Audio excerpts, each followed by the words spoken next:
Make our way to our seats and get started. There's so much amazing, wonderful stuff to hear. I want to make sure we have as many of the minutes available to us as possible to do that. So on behalf of the Office of Accessible Education, Diversity, and Access here at Stanford and the Stanford Association of Law Students for Disability Rights, I want to welcome you to a conversation with Haben Girma. I'm Phil Maloney. I'm on the faculty here at the law school. I use he, him pronouns. Before we begin, I want to take a minute to acknowledge that we're gathered here today on the land of the Muwekma Ohlone people, and we recognize that the foundation of Stanford University and of the United States rests on indigenous land and on the exclusion and erasure of indigenous peoples. But we remember the connection of the Ohlone to this land and their continuing presence on it. And we give thanks for the opportunity to live, work, and learn here. So we're all here today to share a conversation with Haben Girma. Haben will be interviewed today by Dr. Lindsey, who is a lecturer in Power, the program in writing and rhetoric here at Stanford. Lindsey is a founding board member of the Stanford Disability Initiative. She's also a 2019-20 curatorial resident at Soma Arts and is co-curating an art exhibition in January at Soma Arts, which is a gallery in San Francisco, called Recoding Crypt Tech. The exhibition and the event series will showcase artists who use creative technologies to challenge and enshrine notions of disability. Haben and Lindsey both use she, her pronouns. We'll have time for questions at the end of the conversation. Please save those then. And let me just try to, in some way, give you a little glimpse before we start of who Haben is. Haben's both a force of nature and a remarkable human being. I had the pleasure of getting to know Haben back when I was one of her teachers at Harvard Law School during her time there, and I'm happy to confirm that the subtitle of her book, which you've probably seen, The Deafblind Woman Who Conquered Harvard Law School, is accurate. More on that in a minute. But before we do that, let me just tell you really quick, tiny bit of biography. So Haben's personal experiences with discrimination and barriers growing up and in college took her to law school at Harvard Law School. And there she developed a determination and a commitment to advocate for accessibility and full access for everyone. After she finished conquering HLS, she came back to the Bay Area, became a public interest advocate at Disability Rights Advocates in Berkeley, first as a Skadden Fellow. And while she was there, she handled one of the first cases to establish under the Americans with Disabilities Act that online businesses, purely online businesses, in the case she handled, the digital library Scribd, are in fact covered by the ADA and must make their services fully accessible to all. Haben has now moved on from practice into the broader world of global advocacy that we'll hear a lot about today. But I just want to note, Haben constantly reminds us in the book, in the way she lives her life and elsewhere, that she's a multi-dimensional, wonderfully diverse, wonderfully rich person. So yes, she was named the White House Champion of Change in 2013 when she was still in law school. No pressure. Yes, she was named to Forbes 30 under 30 list in 2016, but she also loves to surf. Yes, she introduced President Obama at a White House ceremony to honor the 25th anniversary of the Americans with Disabilities Act. And if you haven't, you should check out the video on YouTube of that. It's a remarkable, remarkable thing. And yes, her work's been praised by Obama and Bill Clinton and Angela Merkel. And yes, she is a YouTube and TED Talk sensation with many, many wonderful talks there. But she's also an accomplished ballroom dancer and salsa dancer. So Haben is many wonderful things. She's all about full-on, all-in participation in life. And she's now working to make that more possible and more achievable for everyone. So back to Harvard, when Haben first arrived at Harvard Law School, she found many barriers to full accessibility and full participation. Barriers in course materials, educational technology, fast-paced classroom conversations, clinics where we had the chance to spend time together, recruiting, networking. And Haben did what she does so well. She worked to teach us, her teachers, her institution. She worked to change the institution to be more fully open, to be more inclusive of not just her, but of everyone, no matter what their abilities.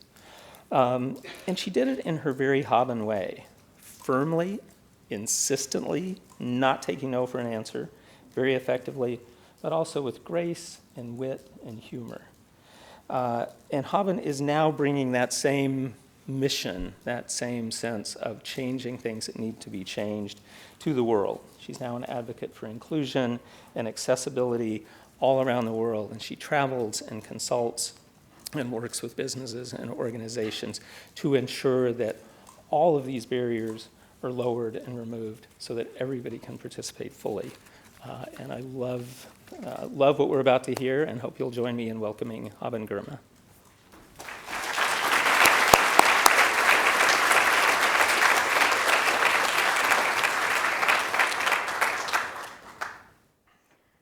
Okay, so let's get started. Welcome, everyone. This is a wonderful crowd. I'm very excited and honored to be here to interview Haben.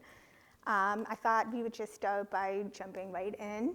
So, Haben, can you share with us the backstory for how your memoir came to be?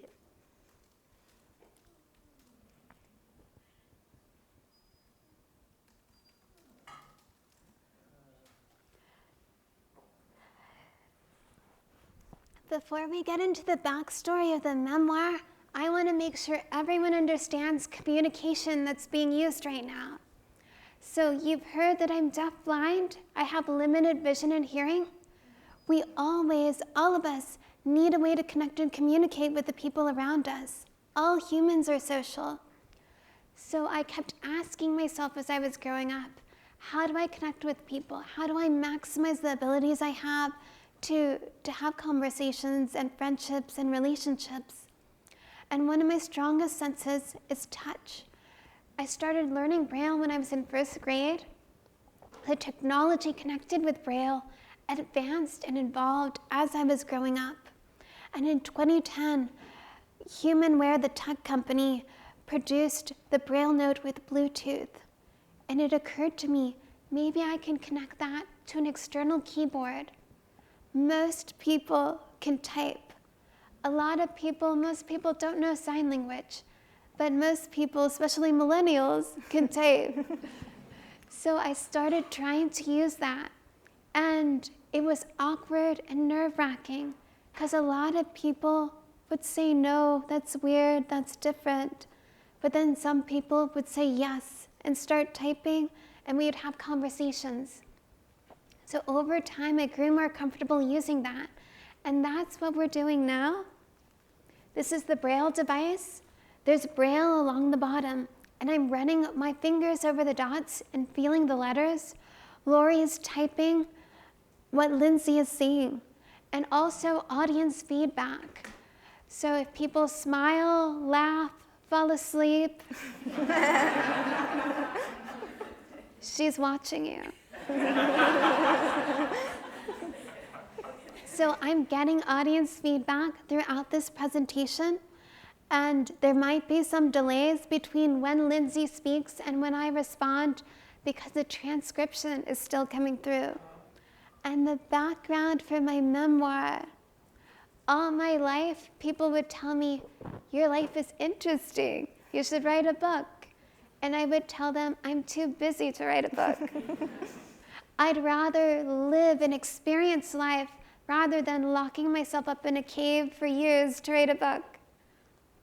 But then I realized not only would I control the story, but I would also control the process. I choose how to tell my story and when and how to make that story happen. So I started balancing out when does it feel right to write and carving out time when it made sense while continuing to advocate and do my work. Writing is also a form of advocacy. Some of the best lawyers write compelling briefs that change the world. You need to be able to write to make a difference. So I started using engaging, fun, humorous stories to teach people about ableism. Ableism is the idea that people with disabilities are inferior to the non-disabled. We're not inferior, but ableism is all over our culture. And through my book, I help point it out so people can learn to identify it and work to remove it. Thank you, Haben. We will definitely touch more on ableism and some of the experiences that you encountered that talk about how to move forward. But I wanted to take a moment to just honor your writing skill as a masterful storyteller. And what I particularly appreciated about your book is the remarkable sensory detail which with you capture your surroundings and conversations, not just tactile, but visual and all. And I think some readers would find that surprising or wonder how you capture these moments in such detail. So I just wanted to share one example. You write about how early in middle school, the school bell rang, there was a cacophony of kids scraping chairs, shoveling papers into bags, and shouting plans across the room. So can you tell us a little bit about if this was an intentional choice and maybe how you captured that detail?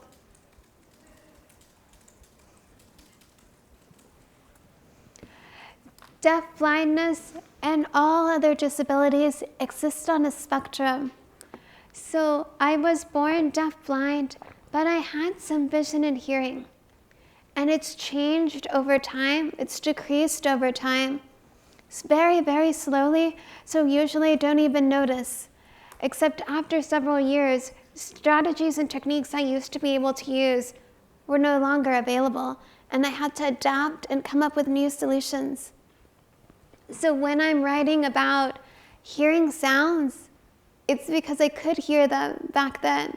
And it was actually really fascinating writing this book, because I'd look back on my old experiences and be shocked by what I was able to see and hear back then. And noise is complicated. There are many, many dimensions to noise. Oftentimes I'm hearing something, but I'm not able to identify what it is. So I could hear kids shouting, but I couldn't tell you what they were saying. And school was really just a bunch of noise to me. Lots of things happening, and I couldn't identify what they were saying, what was going on. And I had to learn to advocate and say, hey, I actually don't have access to that, and I should have access to all aspects of the school, not just the textbooks, but also the social interactions between students, the extracurricular activities, outdoor clubs. Disabled students should have all the choices that non-disabled students have. I completely agree. I actually had the good fortune of, I do have the good fortune of having an identical twin sister who was born with hearing, and she was essentially my middle woman to those, or my vehicle for those social interactions. So I can imagine without her how much I would have missed as someone with a hearing loss myself. But thank you for reminding us of the importance of that. So to just stay a little longer with your experience in middle school specifically, you would have teachers who would recommend or ask you about particular assistive technologies, such as they would ask you, Haben, why don't you use a hearing aid to help you? And I'm curious if you could elaborate on that story and what the message of that story was. Absolutely. I'm going to quickly check in with Lori. Are you in a comfortable position? Would it be easier if you were in a different spot?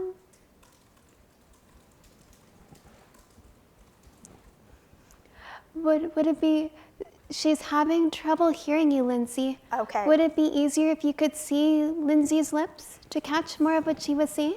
Okay, come on over.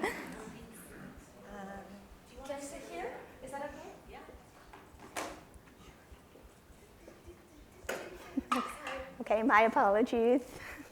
Okay, we'll try that. Okay, So let's try again. and this is accessibility, engaging in an interactive process to find solutions that work. There would be times in my life where people would ask, why don't you wear glasses? Why don't you wear hearing aids? As if I'd never thought of it before. Of course I've thought of it, but there's this idea that a solution that works for one person is going to work for someone else. Every single one of us is unique and have different abilities and different needs. The hearing aid market builds devices for the most common types of hearing loss, and they don't address my type of hearing loss, which is a very rare type of hearing loss. So hearing aids don't work for me. But when I told this to teachers as a kid, they wouldn't believe me. They'd say, oh, she's just being a teenager, she's just being moody. So I'd have to find an audiologist to explain to the teacher. They'd believe the audiologist, but they wouldn't believe me. Yeah, I love this. I think this point about assistive technology, which is something I'm really interested in, and something that I use as well. I wear bilateral cochlear implants. There is the assumption that one size fits all, right? That is universal.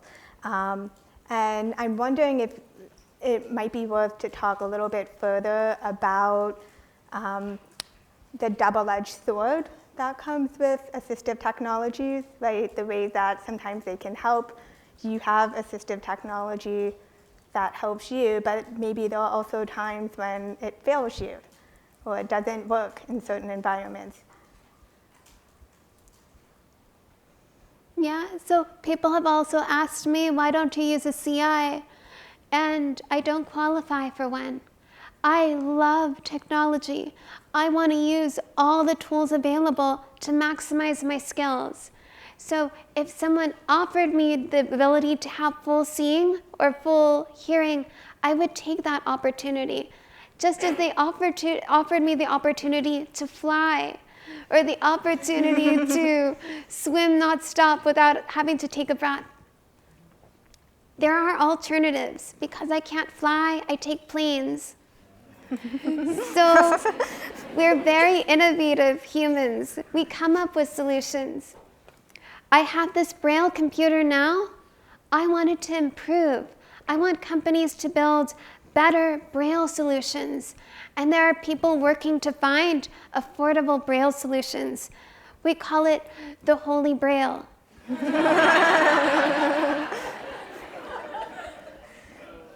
Technology is great when we design with inclusion in mind, when we design imagining different kinds of bodies using the device. Designers tend to think of only people just like them or people in their immediate family. And if we have diverse communities, we are exposed to more different lifestyles and can build things that match and support all those lifestyles. Absolutely, and I think what you're saying is really resonating with the folks here in this room today, because if we recognize where we are in the heart of Silicon Valley and on Stanford University's campus, which has a long history of technological innovation and entrepreneurship. So it seems especially relevant to think about the role of disabled folks in hacking, making, and tinkering in this history, right? Yourself included. So I'm wondering if, for the folks in this audience who are interested in pursuing careers in technology, if we could elaborate a little further on this message about what do we need to take in mind when designing more accessible and inclusive products and technologies.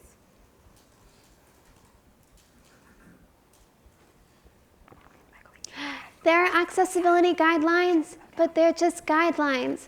We want them to be broad and flexible so that there's room to come up with things that we've never imagined before.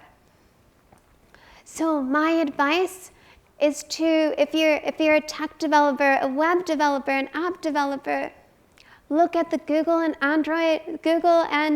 iOS accessibility guidelines and the web content accessibility guidelines.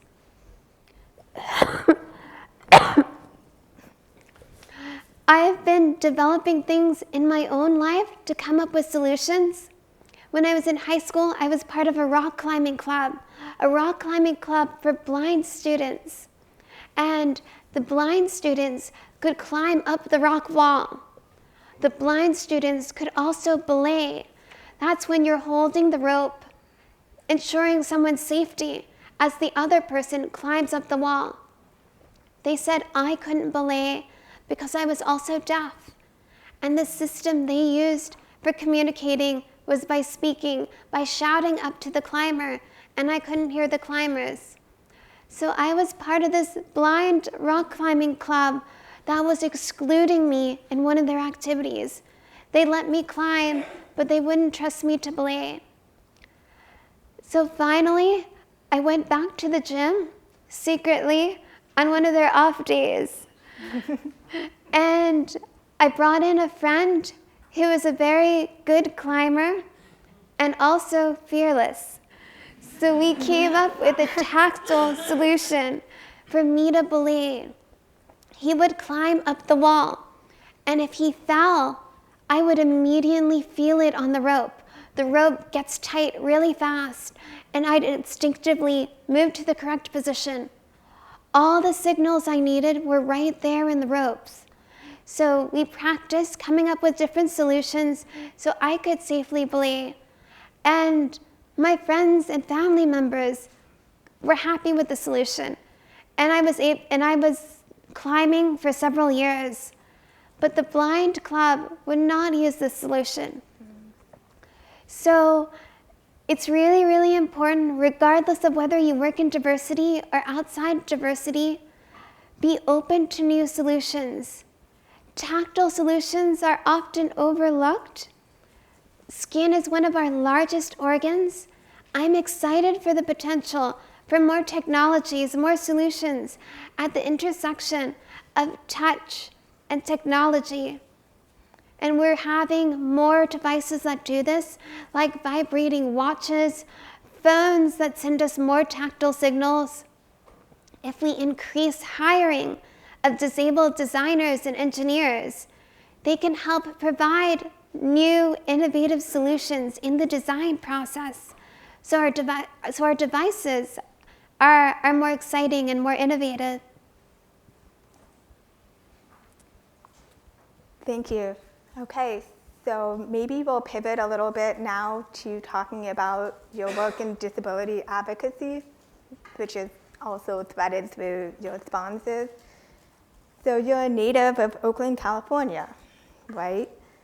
And in your memoir, you write about attending Skyline Public High School, which is just a stone's throw from Berkeley. And that's widely considered to be the birthplace of the disability rights movement. Were you aware of the long and rich history of disability rights activism in the Bay Area in high school? Or is it something you were made aware of later? Now I'm aware, but when I was growing up, I was not aware. I think a lot of kids, students, are too busy just being students to research on disability rights history or other things. And disabled students should also have that same privilege to just be a student, rather than having to be a student, an advocate, a teacher, because it takes away time from your studies. And I remember one incident in middle school where a teacher told me I was failing my class. And I was shocked because I did all the assignments. every time they gave me an assignment, I did it right away, did all the reading. So it's like, this is wrong. This is someone else's report card. And we had a meeting with the instructor, and it turned out that he was writing assignments on the board and not seeing it, or he was announcing it from the back of the room, and I was not hearing it. And they put the burden on me to do the work of chasing the teacher to find out the assignments. I couldn't even see the teacher, so I was not even sure where in the room he was located. And it's a lot of emotional work and a lot of responsibility for a 12-year-old to go through that process. Most 12-year-olds don't want homework. So when you're disabled and you're in an environment that's not accessible, you're forced to mature and grow up very quickly. Maturity is a blessing, but I do wish there was more access and more inclusion for all kids with disabilities. I agree. Do you think, well, let me ask, who introduced you to the history of disability rights, or that disability advocacy was a real thing beyond just your individual encounter? After high school, I went to a center for the blind in Louisiana. Why Louisiana? There are centers around the Bay Area, but I was warned that they had low expectations. I wanted to go to a center that believed blind people can do anything. So I went to a center for the blind in Louisiana that was very well known for setting high expectations. Sighted teachers at that program would wear sleep shades, would close their eyes essentially, and do activities like crossing streets, using stoves and ovens, using electric saws, all without sight. Because if the teachers can do it themselves, then they can teach blind people to also do it independently. So I was learning, taking woodshop classes, crossing streets, building up my independent skills, and at the same time learning about the history, that disability is not the problem. It's ableism that is the problem. And ableism is the idea that people with disabilities are inferior to the non-disabled. So we have to resist ableism and remove barriers so that there's greater inclusion. Mm-hmm. One of the funniest stories that came out of your discussion of your time in Louisiana was your retelling of a round of a game called Blind Hide and Seek. Would you care to elaborate?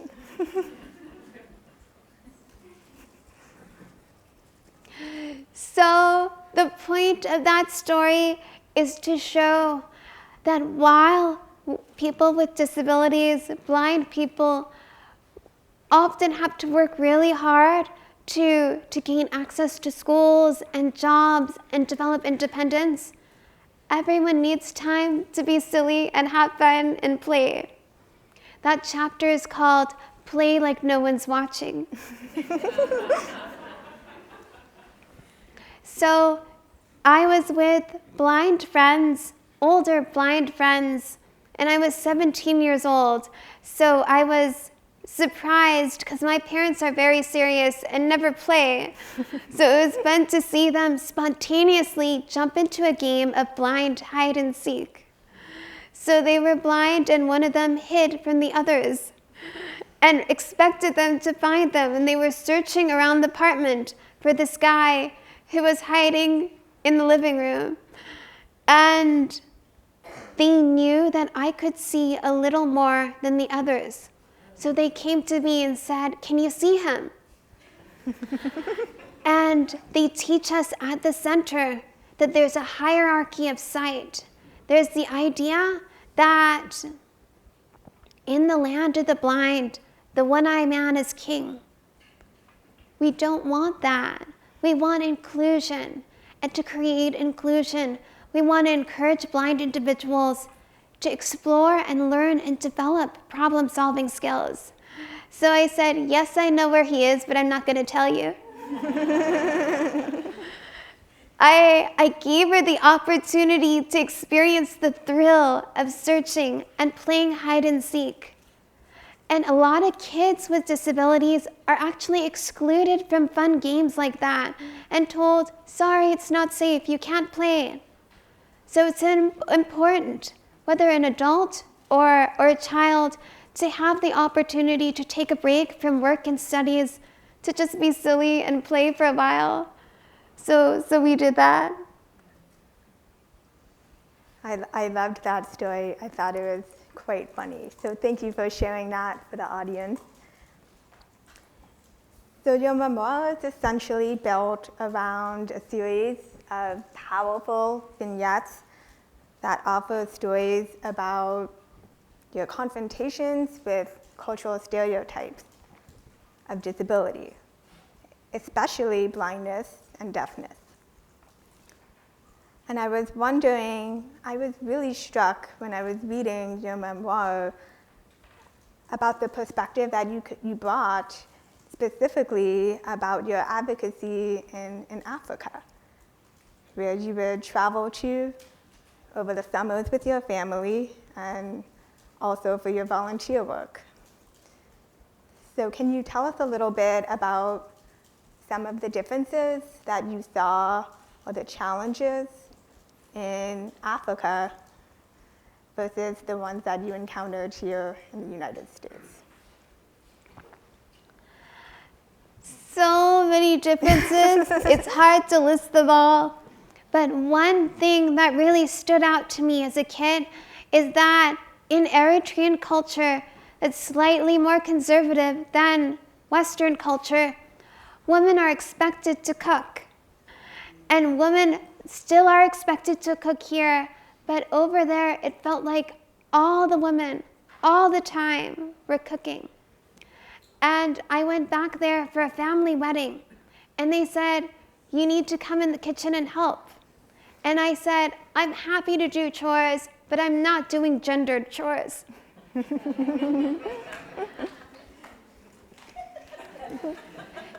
They understood that I tend to be stubborn and argue a lot.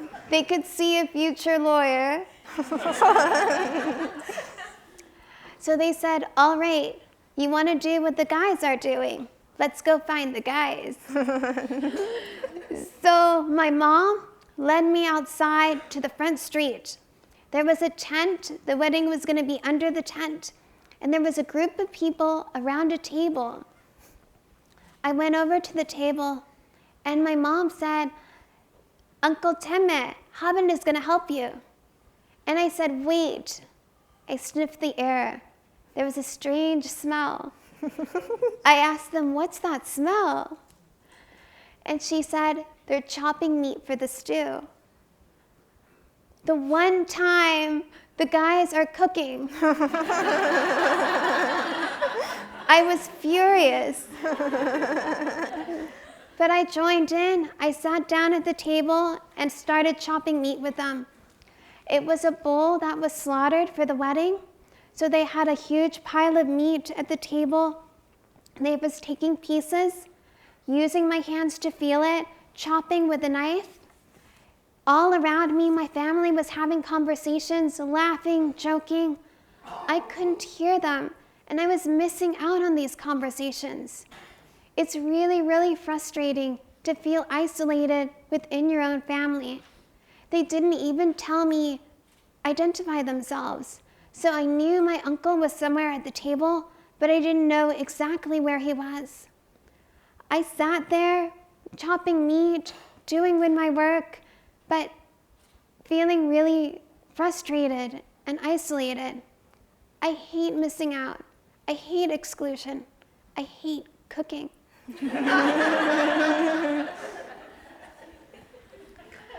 Then I reached in and I found something strange. I put down my knife, tried to figure out what it was. Then I was horrified. It was the bull's penis. Then I thought, maybe this is a prank. Maybe they think because I'm a girl, I'm gonna run and scream. So I picked up my knife and I told them, okay, you wanna see this? Fine.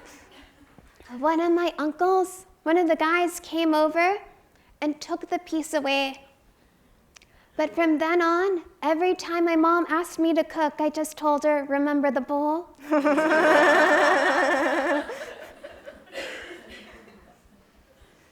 That is a wonderful story. Thank you. So this might be an awkward segue, but how does one segue from that story?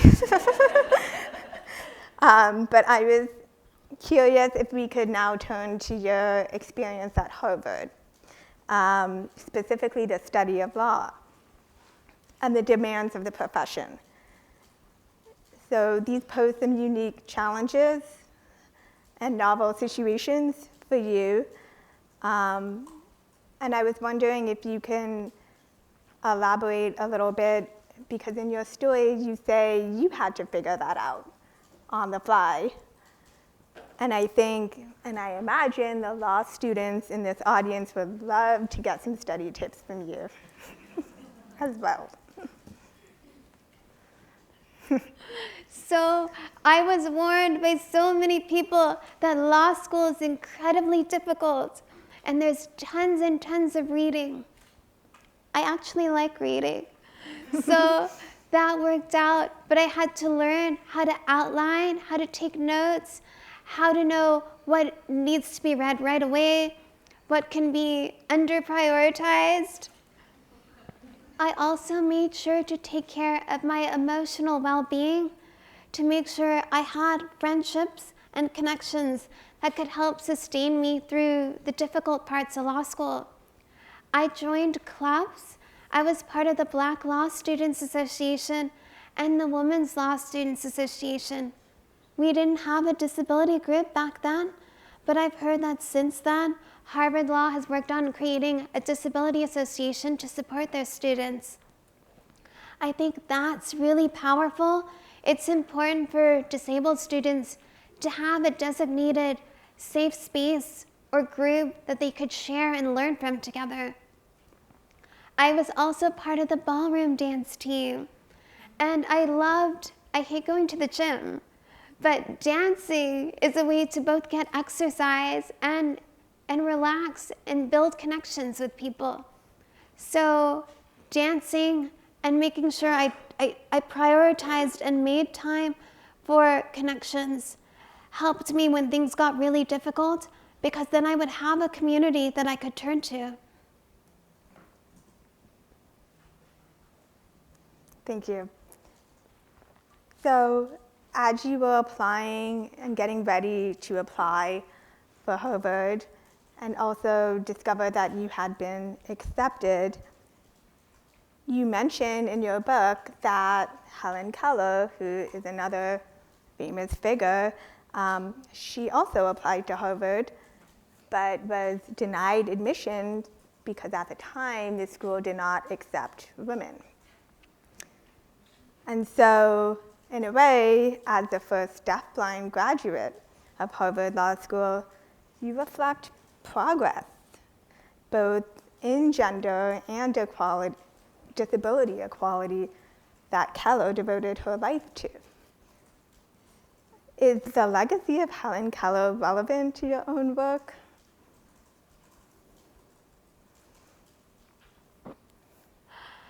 Helen Keller is extremely relevant. She's been a role model for a lot of people with disabilities.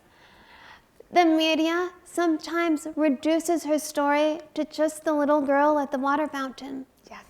She was an incredible adult who did a lot of extraordinary work. Other stories focus on Annie Sullivan, her teacher. When Helen was a kid, she had a teacher, but when she grew up and became an adult, she was actually responsible for their work and career and travels with Annie Sullivan. So Helen did a lot of the work of writing letters, negotiating, making their plans. but the media and stories from that time really just put it as Annie doing the work and Helen is still framed as just a child. So a lot of people, there are people with disabilities who are frustrated with the Helen story. It's not really Helen that they're frustrated with, but how the media reduces someone with a disability to just a child. And that's frustrating. I've seen people start to do that with my story, and that's also frustrating. I've heard people at the US Department of Education saying, oh, we don't need to invest in deafblind education. They're doing just fine. Look at Haben. That is not helpful. I was successful because I had the Department of Education and schools investing in accessibility. If you take that support away, it denies opportunities to so many students with disabilities.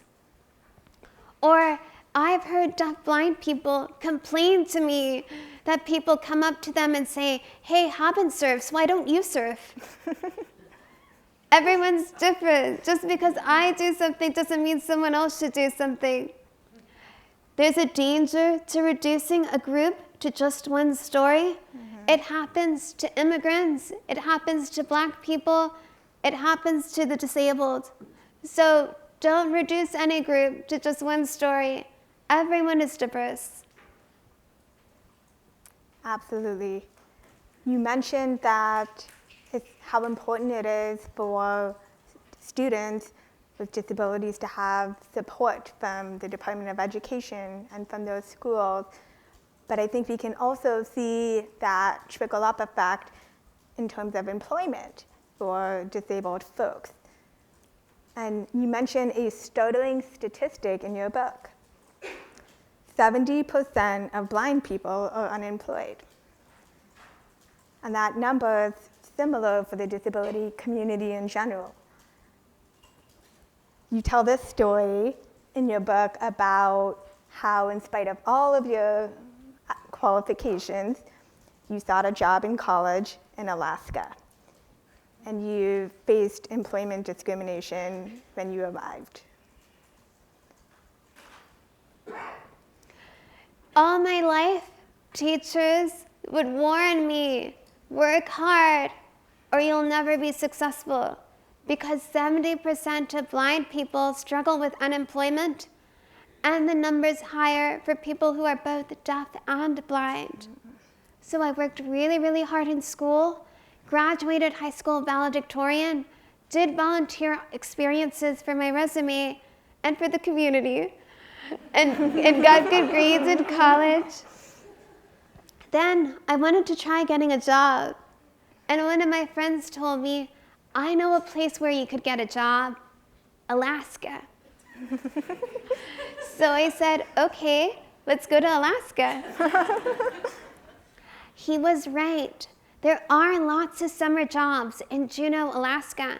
There's a huge tourism industry. People come to see the whales, the eagles, the glacier. So I went online and applied to tons of jobs. Employers would see my resume and get excited. They'd invite me for interviews. I'd go in, and that's when they would discover I have a disability. And they'd give me all kinds of excuses. Sorry, we're looking for a different fit. Sorry, we just filled the position. I went back online, applied for more jobs, and more rejection. I was applying to all kinds of jobs: washing dishes, shelving gift shops, folding laundry in hotels. These are tactile things that blind people can do, and unfortunately my parents made me do chores all my life, so I have lots of experience. And yet the employers did not want to give me these jobs. I was told, work hard and you'll be successful. I worked hard and I still wasn't getting hired. You can work really, really hard and still face ableism. We need employers to reduce their discrimination, to get rid of it entirely, and open up opportunities for people with disabilities. We are talented. We have lots of experiences to contribute. I eventually found one employer who offered me a job at a small gym in Alaska. And my job was to take care of the cash register, take care of the machines at the gym, the changing rooms. One day, a woman came to the front desk and she told me, "The treadmill is not working." I followed her to the treadmill. I tried the on button. Nothing happened. I tried the other buttons on the machine. Nothing happened. I felt the machine from top to bottom, and on the bottom there was a switch. I flicked the switch and the machine worked to life. The woman told me, "Oh my goodness, I didn't see that switch."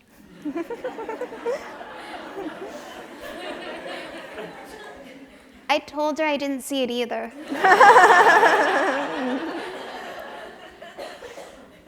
Non-visual techniques are just as powerful as visual techniques. Someday, employers will recognize that disabled people are talented too. So it looks like we only have time for one more question. And I'm at loss to figure out which question to end with. But based on the story you just shared, I think I want to ask you about a recent job that you had as a disability rights lawyer before you turned to advocacy full time. And you represented, in one case, the National Federation for the Blind. And this case came about because the tech company Scribed was inaccessible, or the text technologies were inaccessible to screen readers. And you talk about in great depth in your book about how the case rested on the legal principle of whether or not the internet can be considered a place. And I found that fascinating because we spend a lot of time on the internet. So do you think that our emphasis in disability law and advocacy should now be devoted to web technologies and perhaps less so to the physical spaces? I love to share about that. So when I graduated from law school, I moved to Berkeley and worked at a law firm that focused on class action litigation. During my work there, I started receiving complaints about a service called Script. It's like Netflix for books. People pay a subscription fee to get access to 40 million books and documents, unless they're blind. Blind people who were trying to use the service would reach a wall and could not access the books and documents. So we wrote up a letter to Script outlining issues and asking them to engage with us to come up with a solution. They didn't respond. We sent them the letter again. No response. So we sued them. Finally, they respond. And their lawyer tells the court to kick out the case because they claim the Americans with Disabilities Act, passed in 1990, before the internet existed, did not apply to online-based services like the digital library. We disagreed, and I wrote a brief, and again, writing is advocacy. Writing is a powerful way to teach people and change the world. So I wrote a brief outlining why the Americans with Disabilities Act does apply to online businesses like Script. The law was designed to be broad and evolve with time, evolve with technology. As technology changes, the solutions we use should also adapt and change. So, like the accessibility guidelines are broad principles, and we want them to be flexible enough that people can continue innovating new solutions. The court listened to arguments from both sides, then held that the Americans with Disabilities Act does apply to digital services, and digital services must be accessible. That was an amazing victory. Soon after that, Script agreed to work with the National Federation of the Blind to make their services accessible to blind readers. Truly amazing, groundbreaking accomplishment. So I think that's a wonderful place to end, and now we're going to open it up to questions from the audience. Yes? People can raise their hand, Okay. and then we have people who come to you with a mic if you have questions. Okay. First question? Can we actually invite people to type their own questions? So we could either pass the keyboard or have people come to a central place and use the keyboard. Great. So the way we did this last time was she will read the questions out loud as people type. Okay. Would that work? Yeah. Okay.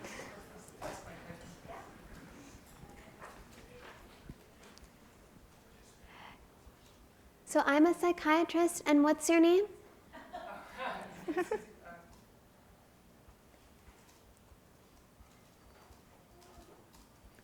My name is Susie. Good to meet you, Susie. Nice to meet you too. I'm admiring your service animal and wondering your thoughts on emotional support animals. While I recognize the tremendous benefits animals can provide, I also have concerns about people abusing emotional support animals' benefits for the purpose of taking their animals places, getting free animal companionship on airplanes, and having pets in rent-controlled apartments. I'm wondering if an untrained emotional support animal has ever caused problems for you and your dog. And if you think there are ways for emotional support animal regulations should be improved to the benefit of those who really need them, as well as the benefit of those with properly trained service animals. So I want to back up and say that there are invisible disabilities and there are psychiatric disabilities that qualify as disabilities needing service animals.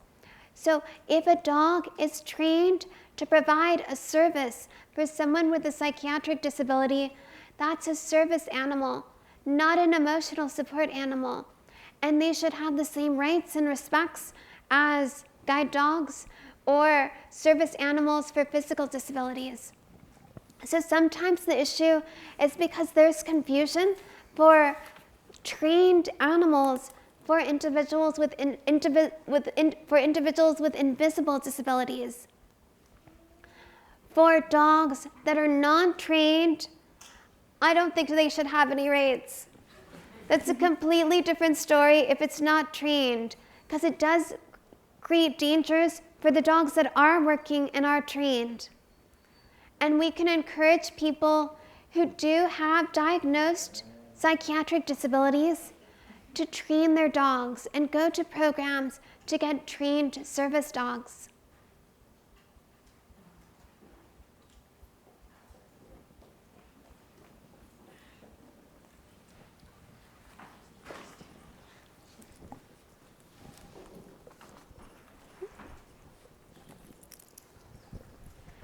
Okay. Name is Guy. Hi, Guy.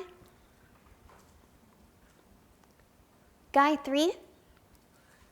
Yes. Okay, hi, Guy 3.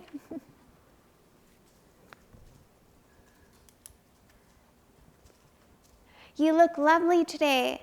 I love your dress. Thank you. I believe the concept of an able-bodied person is deeply flawed. I have a disability that you can't see.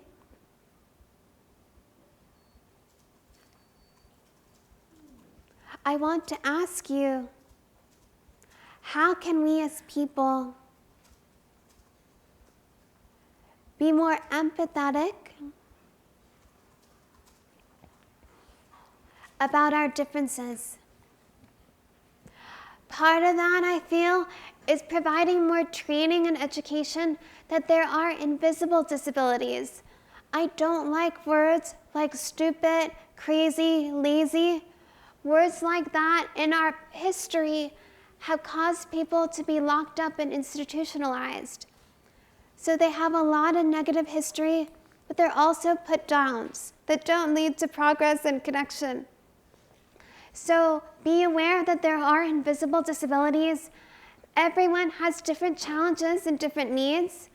And if we're patient and ask questions, take time to figure things out, we can create more inclusive spaces that welcome people with all kinds of disabilities.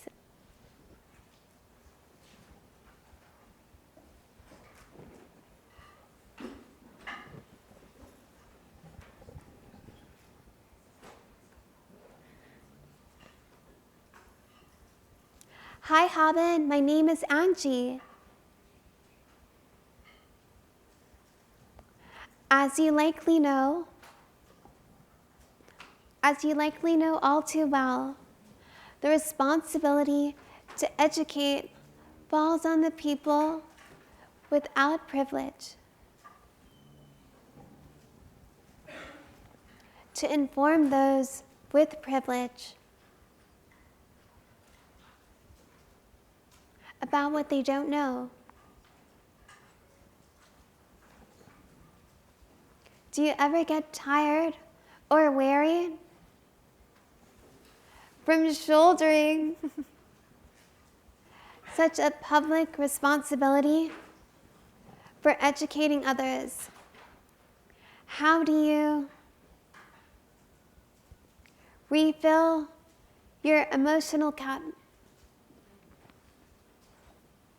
to remain strong and resilient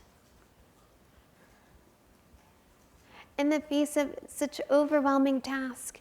It is extremely exhausting. Sometimes it's also dangerous. I remember one time I was in New York City. I had a wonderful dinner with friends. Then I wanted to go back home. So I called an Uber. The app said the driver arrived. Then it canceled. I called another Uber. The app said it arrived, and again it canceled. We called the next one, and my friend came and was watching, and the driver said, "No, I'm not taking a dog." And she said, "You need to take the dog. She's been waiting here. It was night, it was cold," and they still canceled. She helped me flag a taxi, a cab. And if I didn't have that friend there, I'd probably still be at that corner waiting for a car. It's really frustrating to have to constantly educate people. Uber has faced lawsuits. They've changed their policies, but the issues continue. And it's not just Uber. This happens with Lyft. It also happens with regular cabs. So we need to educate people. Service dogs go everywhere the public can go. People with disabilities should have the same choices and access to the same services as non-disabled individuals. How do I refill my cup? By reconnecting with friends, going dancing. Surfing is a lot of fun too. I think we have time for one more question, sadly.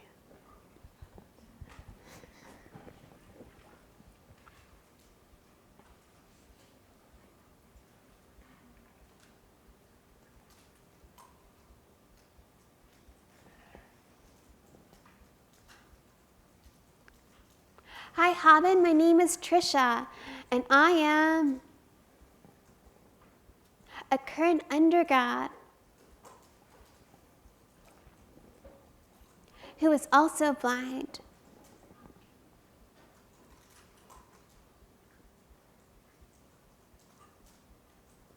I know that mobility is always an adventure. Do you have a fun or a memorable experience when traveling as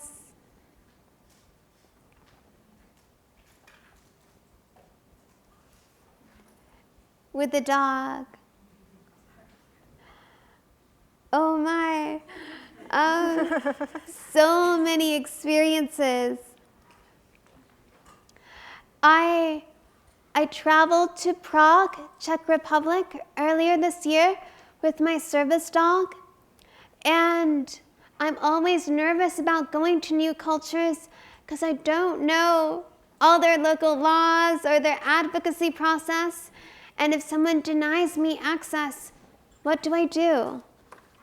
So I did some research on Prague, and I went there, and I discovered that they love dogs, and they were actually nicer to me than to the other people because I had a dog. So I love Prague.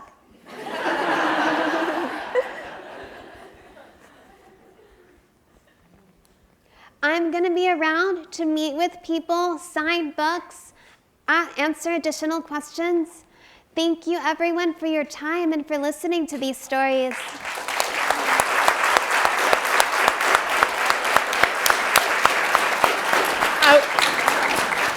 On behalf of Diversity and Access and the Office of Accessible Education and the student organizations that have helped us out, I want to say thank you all for coming. Thank you especially to Lindsey and to Haben, of course. Please join us in the Russo Lounge on the first floor for a reception. Stanford Bookstore has books available for purchase, and Haben will be signing books until 6 o'clock. So thank you again. We're thrilled to have so many people.